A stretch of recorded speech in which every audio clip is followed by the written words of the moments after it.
মুসুর ডালের বাটি চচ্চড়ি এই পদ্ধতিতে একবার বানিয়ে খেয়ে দেখো, ভাত রুটির সাথে দুর্দান্ত লাগবে। এই মুসুর ডালের বাটি চচ্চড়িটা একদম সহজে, যে কোনো দিন রান্না করেনি সেও করতে পারবে, আর ভাত রুটির সাথে কিন্তু একদম দুর্দান্ত টেস্ট আসবে।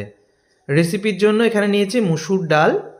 তো এখানে 150 গ্রাম মুসুর ডাল নিয়েছি। মুসুর ডালটাকে আমি জল পাল্টে খুব ভালো করে ধুয়ে নেব। মুসুর ডাল দুবার আমি জল পাল্টে খুব ভালো করে ধুয়ে নিলাম। এবারে আমি এই মুসুর ডালটাকে নিয়ে নিচ্ছি একটা কড়াইয়ের মধ্যে। গ্যাস কিন্তু এখন অফ করা আছে। প্রথমে আমি কড়াইতে সমস্ত উপকরণগুলো নিয়ে নেব। মুসুর ডালটা দেওয়ার পর দিয়ে দিচ্ছি পেঁয়াজ কুচি, একটা বড় সাইজের পেঁয়াজ কুচি দিয়েছি। তারপরে দিয়ে দিচ্ছি ছোট্ট ছোট্ট করে টুকরো করে নেওয়া আলু, একটা ছোট সাইজের আলুকে ছোট ছোট করে টুকরো করে এখানে দিয়ে দিয়েছি। এবারে দিয়ে দিচ্ছি টমেটো কুচি, এখানে একটা টমেটোই ব্যবহার করেছি। ঝাল বুঝে কাঁচা লঙ্কার কুচি, একটু আদা বাটা অ্যাড করলাম, আর দিয়ে দেবো একটু রসুন বাটা। প্রথমেই সমস্ত উপকরণগুলো দিয়ে দিতে হবে।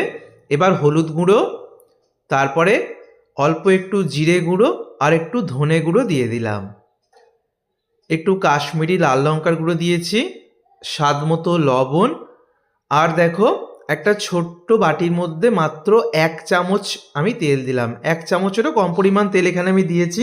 অল্প পরিমাণ তেলেই কিন্তু রান্নাটা হয়ে যাবে।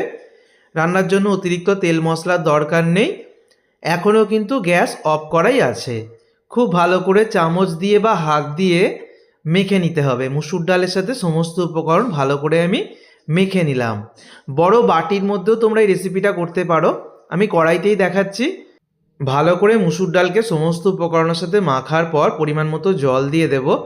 এই জলেই রান্নাটা হয়ে যাবে, আলাদা করে জল দেওয়ার দরকার নেই। তবে যদি মনে হয় জল দিতে হবে, তবে কিন্তু অবশ্যই গরম জলের ব্যবহার করবে। ভালো করে নেড়েচেড়ে গ্যাস জেলে দিয়েছি। এবার ঢাকা দিয়ে আমি মুসুর ডালটা রান্না হতে দিলাম।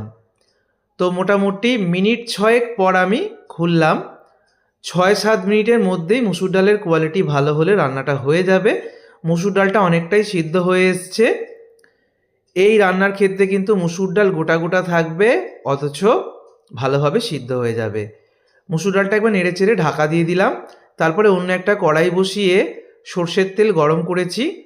সর্ষের তেলের মধ্যে আমি এখানে 4টে উপকরণ অ্যাড করছি: রসুন, গোটা জিরে, শুকনো লঙ্কা আর তেজপাতা। আর এখানে দিয়ে দিলাম সামান্য একটু কাশ্মীরি লঙ্কার গুঁড়ো। ভালো করে সর্ষের তেলের মধ্যে নেড়েচেড়ে নেব। ভালো করে ভেজে নিয়েছি। এবার এটাকে মিশিয়ে দেব এই ডালের মধ্যে।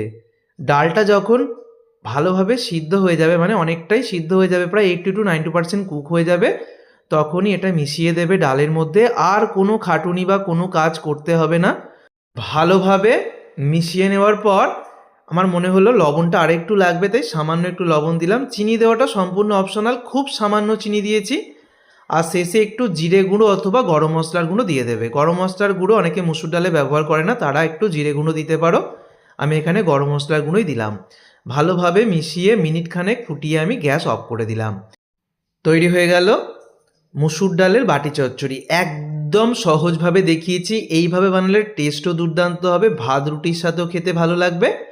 আর যে কোনো দিন রান্না করেনি সেও কিন্তু এটা দেখে বানিয়ে ফেলতে পারবে। এটা একটু পাতলা পাতলা নামিয়েছি, কারণ এটা ঘন হয়ে যাবে ঠান্ডা হয়ে গেলে কিছুটা। অবশ্যই বন্ধুরা এইভাবে একবার তৈরি করো। আমাকে কেমন হয়েছে কমেন্ট করে জানিও। ভিডিওটাকে বন্ধুদের মধ্যে শেয়ার করো। ধন্যবাদ।